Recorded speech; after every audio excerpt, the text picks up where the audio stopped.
Hi everyone, and welcome to the first video in a new series called Field Notes. In my everyday exposure to Black contemporary art, I learn about a lot of interesting people and happenings, and I wanted to start collecting those things into a list that I can share with you all. First on the list are a couple of current exhibits that I find really exciting.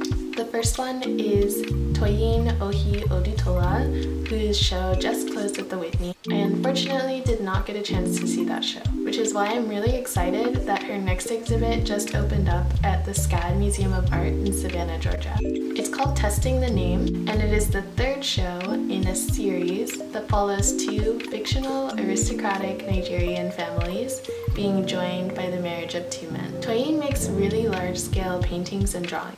The way she represents the hues and textures of black skin is really exceptionally beautiful, and I've written about it before on my blog.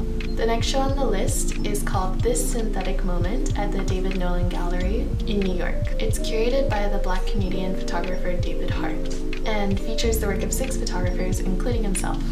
And just a few people in the show, there's Kwame Brathwaite, who photographed New York in the 60s, and he actually popularized the phrase "Black is beautiful." There's also James Barner, who documented London in the 60s and then post-colonial Ghana in the 70s using color photography. There's actually a great interview with David Hart for Aperture that I'll link in the description box below. The second part of my list includes some really inspirational people that I've been learning about recently. The first being Ola Remy, the director of collections and exhibitions at the Walter Collection project space in New York.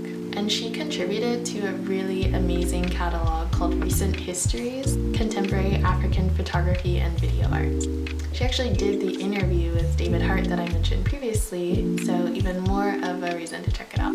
The next person on this list is Cassandra Twala, who's a Johannesburg lifestyle blogger who runs the blog Kasmiat. She's also one of 4 Johannesburg-based bloggers who are part of Blackbase, which is a collaborative blogger platform. And she was the curator of the Sanlam Handmade Contemporary Fair in Johannesburg. This fair features a ton of contemporary designers throughout Africa.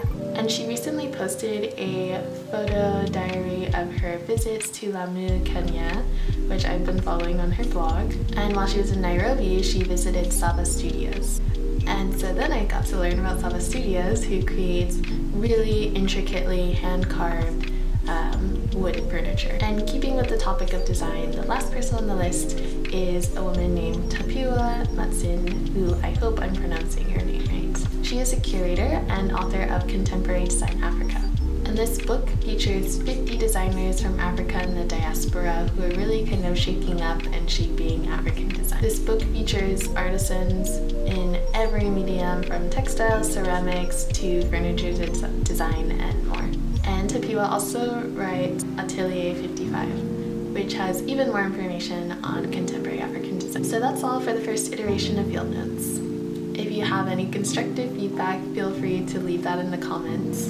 And I'm still kind of brainstorming the types of content that I'm going to be creating on this channel, but I'm always over at the Black Visual Impulse blog, which I will link below,